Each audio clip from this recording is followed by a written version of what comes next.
Hello and welcome back. I am Corporal Kyra Pearl with 11th Corps Signal Brigade.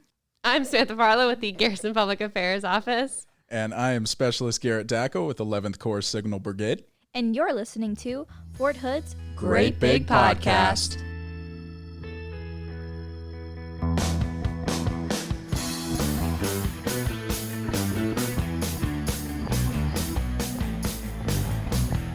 All right, welcome everybody. Today we have a very special guest. Would you like to introduce yourself? Yes, I'm Major Kevin Chestnut, the 3rd Corps OPSEC Program Manager. I work in the Information Operations Cell and the G39. Awesome. Right. So today we're going to be talking about OPSEC, which is Operational Security, right, sir? Absolutely. Operational Security is a design methodology that we use to deny our adversaries the ability to collect information, an aggregate of information that you can find on open source or unclassified, to determine what a unit's vulnerability is or what we're doing or our capabilities are. In short and simple, that's what it is. So it's information that can be harmful for the military if it gets out. Right. Harmful to the soldiers' lives, harmful to the mission, the equipment. And how long has operational security been around? Can you give us a little history about it? Well, of course, operational security, it hasn't been always called that. It's been around since warfare. The idea is to have an element of surprise. Right. You can't have a surprise if the enemy can collect and know exactly what you're doing. Not the only way, but the main way the enemy collects is through unclassified means. If it's an observe. If you can observe it, that is a form of OPSEC. Anything that you do to try to prevent the enemy from observing or hearing or listening or reading, getting any kind of information, is a form of operational security. Now, the program that we have today, OPSEC program, it was really, that we have for the Army, it's really started back in Vietnam when they couldn't understand, units couldn't understand why the adversary, Viet Cong, knew what units were doing, how they were doing, and what their limitations were. And so they created a program, codenamed Purple Dragon. That's why OPSEC has the mascot, Purple Dragon now. And they figured out that, hey, they're observing this. Units need to take measures to prevent critical information from getting to the hands of adversary. In order to have that element of surprise, deception, anything like that, you have to have a functional OPSEC program. And so that's what we have today. So seeing as technology has clearly advanced a lot more since the Vietnam War when today's OPSEC really developed further, how does it apply to the current world? So I pulled this off of the DoD Education Activity website, and it's just to hone in the emphasis of how easy it is nowadays to collect information on a unit, on military, really on anybody. And so 90% of the information collected by our adversary, now adversary is somebody with intent and capability, is obtained freely and without breaking the law, otherwise known as open source. Open sources such as social network sites, tweets, text messages, blogs, videos, photos, GPS mapping, newsletters, magazine or newspaper articles, or even cell phone conversations. That is all unclassified information. Sounds like the cloud. It is. And so whenever you say critical information, I know I'm a soldier, of course. I know in some trainings we've been taught that even if something says that it's unclassified, you still don't necessarily need to be putting that information out there. So how can somebody know whether information is okay to say or not okay to say? Commanders publish what is known as a CIL, which is a critical information list. What that is an assessed vulnerabilities of what a commander or a unit does not want the adversary to be able to collect. Now, it can either be classified or unclassified, but 90% it is unclassified means. Give an example. So for 3rd Corps, the CIL, the Critical Information List, has an acronym called it's sensitive. So the S would be sensitive reports, the E would be emerging tactics, and so forth. And so your unit will publish that and post that and train their soldiers on that information of what is not to be displayed, what is not to be talked about, in order to protect either the mission, the equipment, the men. All of this information needs to be known down to the lowest level. And so whenever you're talking about OPSEC, clearly this is a commander-given rule set. They list out what we are allowed to say, what we aren't supposed to say. So what happens if somebody does break those rules? Well, it can be punishable to the soldier. It is a commander's program under UCMJ, directing not to disclose certain information publicly.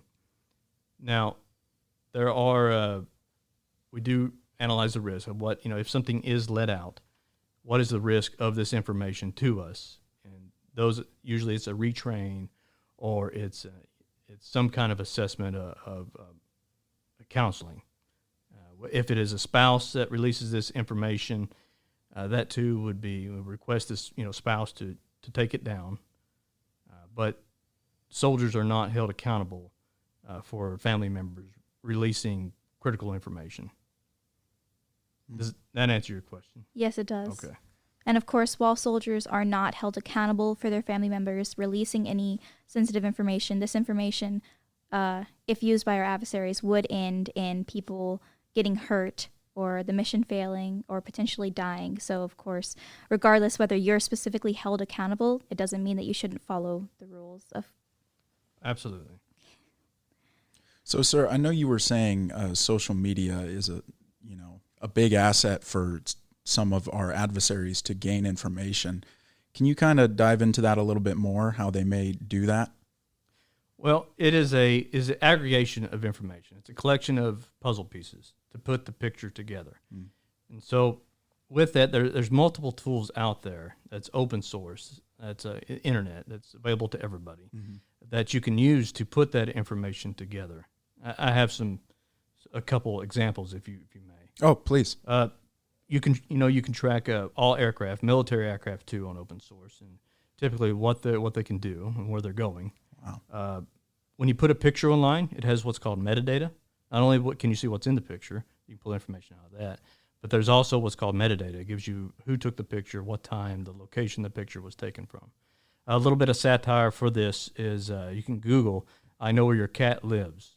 Now, it is funny, but you get on there, and the point of it is to show you that they do a sample pool from all open source or publicly available information on the internet of cats, pictures of cats. And they upload that, they take the metadata off of that, and they will give you the exact location of where it was taken. And on this Google Earth, you can see that this was the exact location. So the point of it is to raise awareness of the dangers of posting pictures and information about yourself on social media platforms. Right. That sounds terrifying. It is. Nothing is ever deleted from social media. Most of it can be retrieved if made public. There are foreign intelligence threats operating in Texas in every state, collecting. They are, like I said, mentioned before, they're very interested in what we're doing, what our capabilities are, what our limitations are, our vulnerabilities. Here's another example. Your cell phone, it can be tracked even when it's off. Apps that you download, everybody knows that they can track you, they record your data, but they can also do it when they're off as well. They collect you. That's how advertising works. They collect your internet search history. They pull that information. Now, if an adversary was to create an app, somebody was to download, it can pull all that information off of a soldier's app and start targeting people individually. Give you an example right now. China has an app that's mandated for anybody attending the Olympics that they're supposed to download. It censors their information, pulls all their data off their phone, and so it's a huge security threat. Wow. So here's another point I want to make. I mentioned before that they can target family members. That is what scares me the most as a family man myself, is that you associate yourself with a certain unit, and they know who you are, and if your soldier member is associated with that member as well, associated with that unit as well. And so if you were to deploy, and the adversary knows that you're deploying to their location, they can start doing psychological operations against your family members and degrade the morale. Really? Yeah. What would that look like? Well, I'll give you an example. Back in 2020, Iran sent threatening messages to family members of the 82nd Airborne. And that was just honed in on the awareness of our capability of our enemy to precision target who people are in units. That is kind of terrifying and very surprising. So with our adversaries becoming more and more advanced with this technology and much more attuned with it, how can family members or even soldiers combat this? Well, one is it would be digital hygiene, what I like to call. One, scrub your social media. Are you giving away any information about yourself anybody could use against you? You have to assume that you yourself have an adversary, a threat. A threat, it would be intent, capability, would be a threat. And so if you are giving away information about a soldier member or yourself or your unit, or if your unit's going through force modification and some upgrades on equipment, are you posting about this?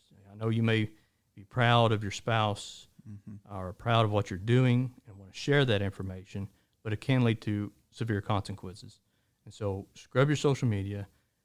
Make sure your privacy settings are set to where it's only you and your friends. We all know everybody has shared a picture before and it's shared by everybody in the world. So once you put it out there, it's out there. Right. And so you have to assume it's going to be shared for the public. That's the best, TTP I can think of. So for leaders or soldiers or even somebody's spouse, if they want to learn more about OPSEC, where can they go to get more information, sir? Well, of course, they're FRG. Now, soldier members are required to have annual OPSEC Level 1 training every year. When they in process somewhere, they'll always go through OPSEC Level 1. So it is a family's responsibility to practice OPSEC, to teach it to their children, to teach it to spouses, to make sure that we are watching each other as a team, that we're not divulging any information. I know my wife has corrected me on several times not to divulge information because it's so easy to. You think that your cell phone is secure. Here's another scary example. So it's called Stingray or dirt boxes. What they do is they mimic a cell phone tower. And if it's around, your cell phone's around it. Your cell phone will connect to that device, and that device connects to a real cell phone tower. So it's more like a man-in-the-middle attack. And so it pulls your information off your cell and tracks your location where you go. Now, so they can be altered to actually pull data, to listen to your phone calls, and to decrypt your communication. And so that's Wow. And they found them around Washington, D.C., they found them around all kinds of government installations, and that's called Foreign Intelligence Elements, FIEs. And so they're here, they are collecting, and they are actively targeting government. Well, I had no idea that it was that real. I mean, that sounds like something out of a sci-fi movie almost. Yeah. So so the threat is here. And it's all around us. Yes. Literally in the United States. I thought most of this was like overseas, working through the internet, but that's like towers being built here or used here. Yes. Well, it's not so much a tower, it's about as big as a printer. Oh, okay. Oh, wow. So It could be anywhere. Yeah, it could. That makes it worse. Wow. It's right, and it's legal. Police forces use them too to track rioters, and they can put them in a plane to get a better widespread coverage, or they can put them in a van. And what it does is pull all the information off your phone. Every phone has an identification number, and it's tracked. It can follow you and track you and find out where you're going. But your apps do the same thing. So the biggest way to combat that would just be making sure that the information on your phone is anything. If somebody were to get a hold of it like that it would all be right. You can Google your privacy settings, how to adjust it either on an Android or on an iPhone, and it will walk you through the steps. Even to the point if you don't like advertisers tracking what you're looking for or what you're doing on the internet, you can adjust it to reset your, it's called an ad ID number, weekly or monthly, and it resets that, and it doesn't know what your search history is. Another thing scary about iPhones or your Androids or apps, they have what's called a whisper campaign. So here's a test you can do. Whisper something or talk about something around your phone a few times a week that you would normally never look at or normally never think about. And if you start seeing ads for that, you have an app that's actively listening to your conversations. I've heard about people doing videos of that before. It's usually, I mean, I've only seen like humorous versions of it, but like somebody who wants to get married to their boyfriend or girlfriend, they'll like go by the other person's phone and be like engagement rings and try to get the ads to pop up on their phone. But I don't know, the fact that it's actually real. I see those videos and I assume that they're just for comedic value. No, it's an actually technique that can be used. I thought my phone was reading my mind last week. I was very confused. I was like, I didn't search this. That's right. That's one of the main reasons why you can't take your phone in certain places. That makes a lot more sense now. That you should talk about certain things around your phone. Right. And even when it's off, like you said, they could still track you. Right. Just yesterday, my phone was going dead, and it said, even though it's off, we can still find your phone. Wow. So that's scary. Or if you have a fitness app that tracks your run route around base. Oh, yeah. You should probably not do that. Especially with COVID, a lot of people end up getting more of those. Right. Wow. Well, are there any other tips or tricks for how we can ensure that we are following OPSEC? I would highly recommend making sure that FRGs are training or educating family members on what the commander's critical information is. It can change from time to time, but there is usually typically a base understanding. Making sure that they know that if you do see an OPSEC violation, bring it up. Don't be rude or disrespectful to the person, but tactfully say, hey, look, it could pose a risk. Please consider it. As for soldiers, it's, inherent responsibility to not only know that for your unit, to correct each other or police each other up, but to also educate your families and your immediate families, distant relatives, because everybody wants to share everybody's information, share a picture because you're proud or you find it interesting, but you have to understand those risks involved. If you want to do something, you want to share some pictures, send an email, ask for it not to be posted. There's websites where you can upload a picture or strip off the metadata, those kind of techniques. So how do you specifically identify an OPSEC issue? I would use what anybody can use. It's called open source research. No different from if you're writing an article, you're writing a school paper, or you're just on the web. So you can go to social search engines. You can type in key phrases, keywords, and it will pull up. So a lot of these you have to have a subscription to, right? But it'll pull up anything that has that keyword in it.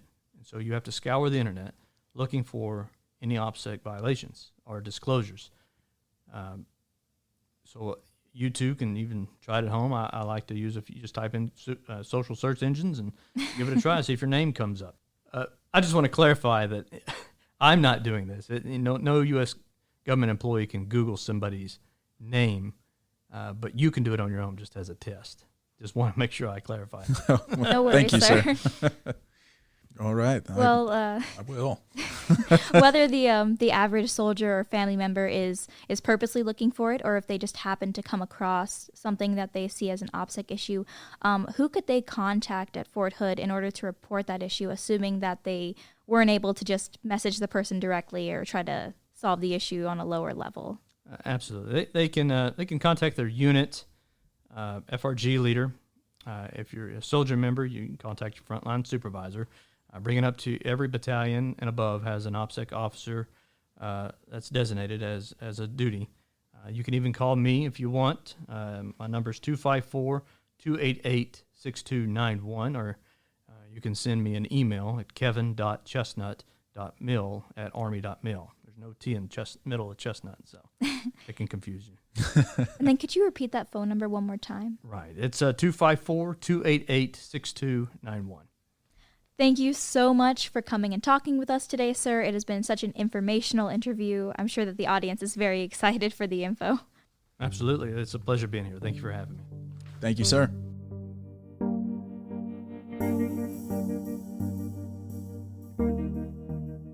Save money and get special military discounted tickets to your favorite attractions like Six Flags, Schlitterbahn, SeaWorld, Disney World, and more.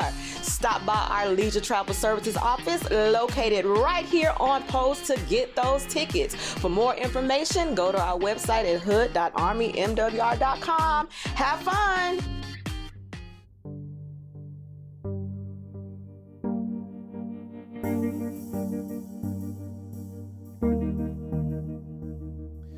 Wow. So I did not know that every time I'm on my phone, like, I could be breaking OPSEC so easily. Yeah. Exactly. Like social media is something that is so ingrained in our society. Right. Every single person. Yes, you like, share everything. You could post a photo and like boom, already broke all it. Just the the photo metadata itself. right Just there. the photo itself. Yeah. You don't even need to say anything anymore. They could just track the photo. That's crazy. Literally I insane. can't believe it. And then everything, I mean, what scared me the most is I knew it was rumor. I never knew if it was actually proven. But he was saying the whisper technology in the phones now. Yes. Because there are times that I'm sitting, my phone is near me or in my pocket, and I will be like, I need a new refrigerator. I'm just spitballing. I don't, no one says Just that. random. But now that we've all said that and our right, phones are in the room, guarantee we're all you, going to start getting check ads. your phone. You're on Instagram or something Yeah. later today. You are For going to see a refrigerators. phone or a phone. You're going to see an refrigerator. ad for a refrigerator. Yeah, probably. I guarantee it. yeah. The technology is crazy. It's I insane. seriously thought that all those people making videos doing that to their hopeful fiancés. Yes. Oh, yeah. Yeah, with like engagement ring. Who knew that would work? If I ever see an engagement ad, You'll I am know. running. In the You know, opposite somebody's whispering direction. at your phone. Sure. Yes. It better not be. That's my phone.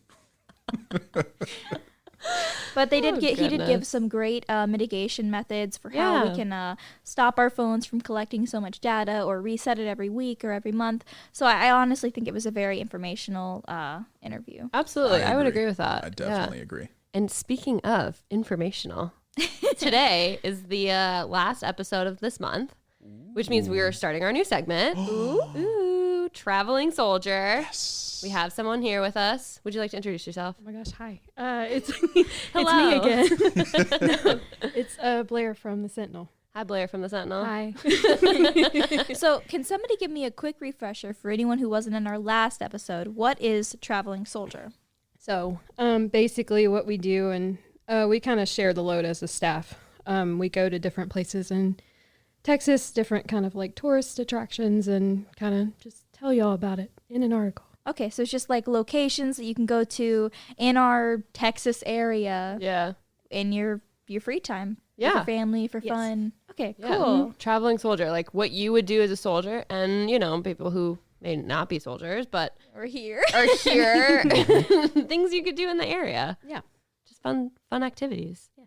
Yeah. So okay, so you guys post you do one every week, correct? Yes. Okay, so for this month, what were some of the traveling soldiers?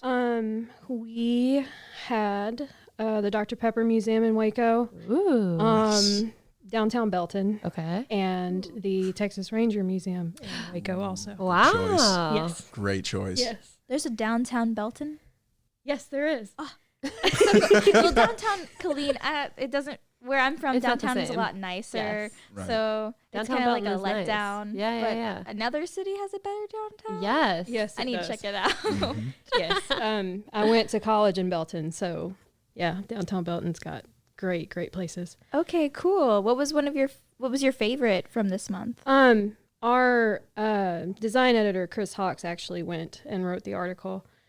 He went by Nolan Creek, if anyone in the room's familiar. Yeah. To a Mexican restaurant that I can't quite remember the name, but it's across the street from the Gin. It's like all in that little area. Yes. I know what There's you're talking a- about. I don't know the name of it either. I don't either. Yeah, it's like there's a yogurt shop and and insane ducks and geese down by the water that act like You they've like never eaten food Yeah. ever. And they're the best though. So there's a lot of kind of just walking around. It's not like anything crazy like downtown Austin where there's like tons to do all the time everywhere. Okay. It's more contained, but it's really popular with the college kids and faculty there and just people that live there and even around the area. They'll go there. My personal favorite and recommendation is Miller's Barbecue. Ooh. It's so good. I love barbecue. So Oh out my of God. out of the 3 traveling soldiers, your favorite would have been downtown Belton then? Well, okay.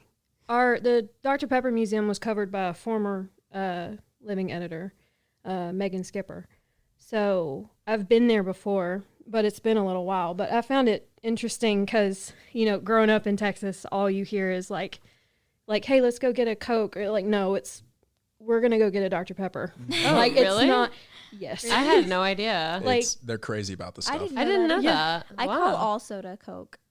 No, Dr. Pepper, it's like It's- it's like going to church here in Well, yeah, Texas. but Like you go to church, you bring a Dr. Pepper. Can I get a Like, goodness. It's holy insane. water, isn't it? It is. It really Holy is. water. Holy water. But you know how like they have different words Right, for right, right. Some people soda? say Right, soda right. or yeah, pop. like Yeah. I'd Yeah. just say like, oh, can I get a Coke? And they're like, okay, what kind? And Dr. Pepper. Oh, we just say, do you want a Dr. Pepper? Yeah. It's just implied. Like, Yeah. that's what you're drinking. And I think like Northerners, they call it pop or something. Yes, pop. Yeah, pop. Yeah. Yeah. I call it soda. I call it soda too. Yeah. Dr. Pepper. You drive through. I know here in Texas, at least, you're driving through Chick-fil-A and you're like, yeah, can I get a number 1? And they're like, okay, Dr. Pepper with that. Yeah. Like they won't even. There's no You know, question. it's like, what do you want to Yes, drink? an No, it's like, assumption. you want a Dr. Pepper with that? Like, Yes. it's, yeah. yes, exactly. But it was interesting because they have exhibits for products they've introduced and they've tried that were really interesting. There was one that kind of made me think of like boba tea. Oh, It had, wow. like little things in it. I don't know how I feel about that, but That's I wasn't around when they made it. Oh, so okay. I don't feel you like know- soda and boba mix. no. I wouldn't think so. I don't No. want to chew my soda. I'm sorry. Ooh, that sounds Yeah. horrible. Yeah, even if Yeah. it's Dr. Pepper, no. That's where we draw the line. It's like, thanks for trying. No. I feel it could be good if you like put cherry boba in it, because doesn't Dr. Pepper have like a cherry taste? Yes. Oh. Yes, it does. Yeah. Yeah, maybe. Well, Okay, Dr. it is a Pepper, if you're museum. listening. So I saw this thing. I've actually been to this museum, Oh wow. and I saw that they had hot Dr. Pepper. Yeah, that they was like did. a What? thing. Yes. Yeah. What is Yeah. up with that? Like I mean- Spicy or like warm? No, like No, warm. like What? hot tea, But with- it's hot Dr. Pepper. yeah. No, and just, okay, I've done this before. Bear with me. You've done it. Wait, you've had hot wait, Dr. what? Pepper before? No, not Oh, like I thought that's what you were saying. But like, no, gonna not say, not in the way they intended it. Oh. Oh, like you okay, had like I a have a Dr. Pepper at lunchtime. Right, I'm right, working right. outside all day and I'm desperate for Yeah. something, so I run to the truck Yeah. and it's in 100-degree weather. Oh my That's gosh. boiling. So it's hot watered down Dr. Mm. Pepper, but it's like the best sip of your life because you're like, Is the best sip Dead. of your life because you're so thirsty or Yes. because it tastes delicious? no, it tastes horrible. Okay, that's what I You're was so getting thirsty at. it doesn't matter. I feel like carbonation, it literally doesn't work well with heat. So I don't No, know. I was how gonna it- say if they did the hot or like warm Dr. Pepper, would they take out the carbonation and I just don't leave the know. flavoring?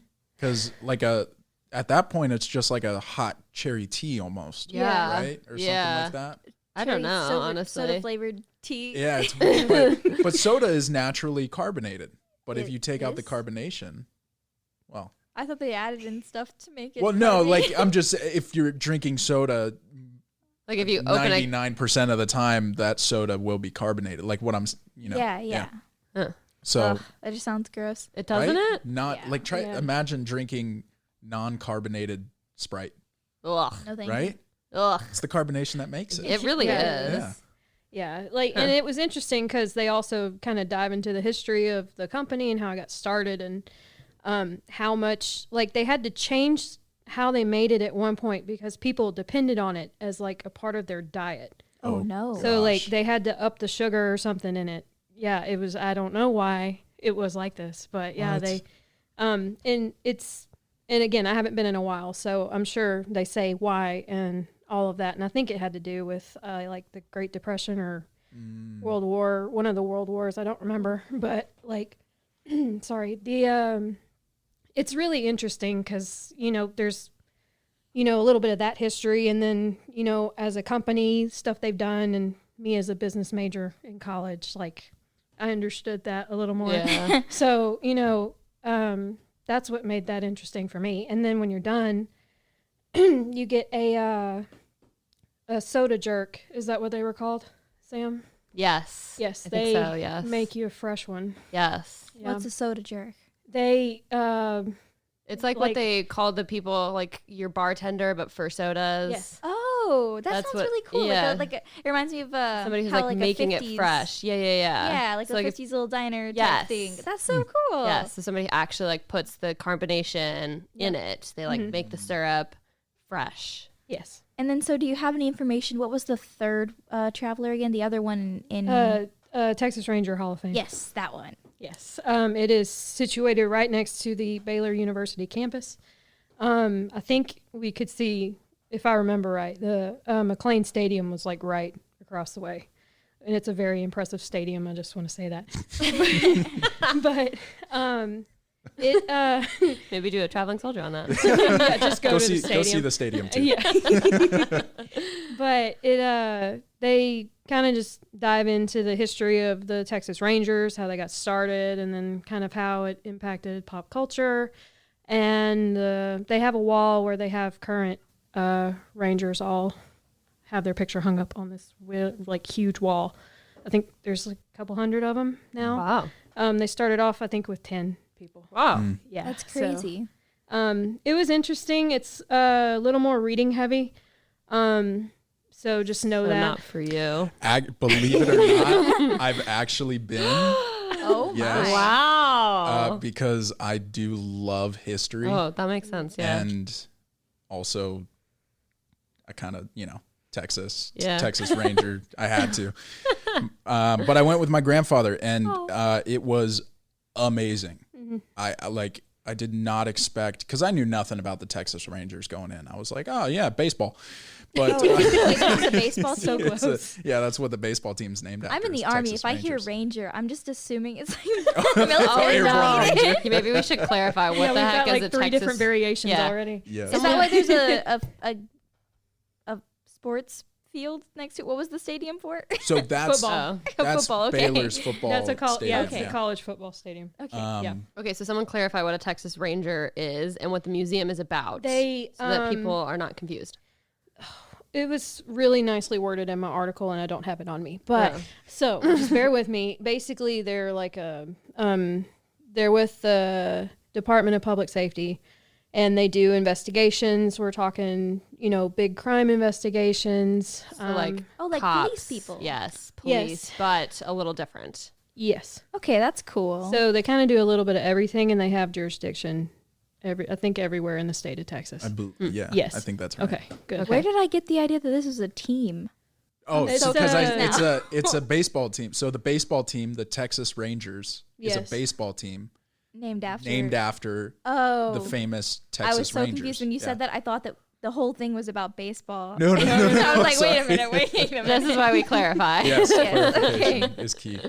Well, I mean, the good thing is, if our audience wants to hear more about these amazing places, Yes. they just have to look up what's the website? Because all of the articles for the Fort Hood Sentinel are archived. That is correct. They are Yeah. all on the Fort Hood Sentinel Fort Hood- website. Yeah, it's just forthoodsentinel.com. Yes, it is. There we go. You can Yes, read website. all of the articles. You can read them either in the paper, which you can get throughout the installation, and in some locations off the installation, Yes. and online, and on the Facebook page as well. Yes. We'll And share them on the there. Ranger one actually comes out the day this comes out. Perfect. So- Nice. Hot off the press. Yes. All right.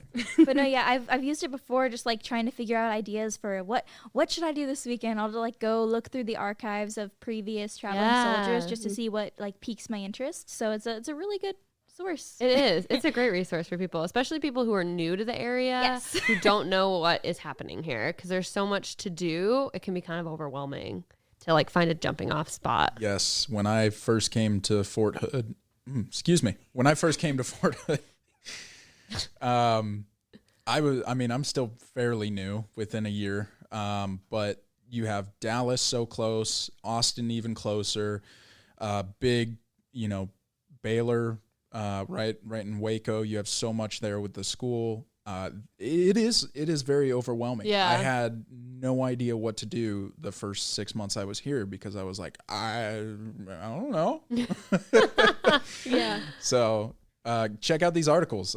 They'll give you, a little more detail of where you can go, where you can visit, and something fun to do while you're there.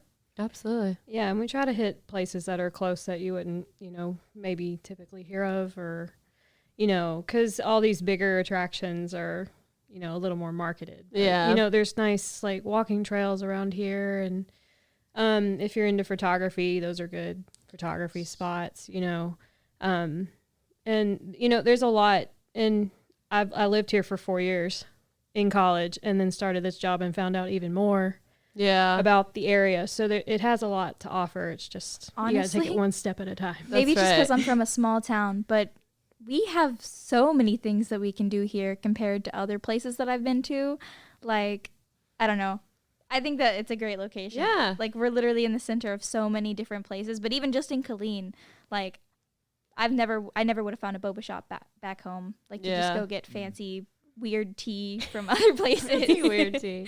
Go get some Say Dr. that. Pepper boba. Oh, we're starting that. I don't know about that one.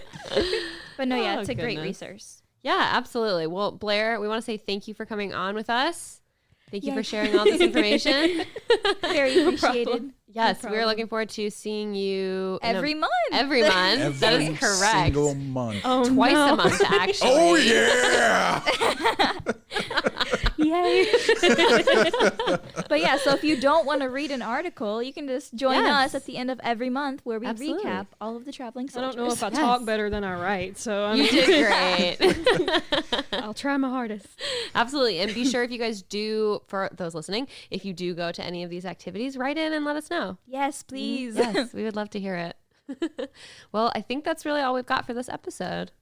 All righty. Well, thank you for tuning in, and we will see y'all next week. See ya.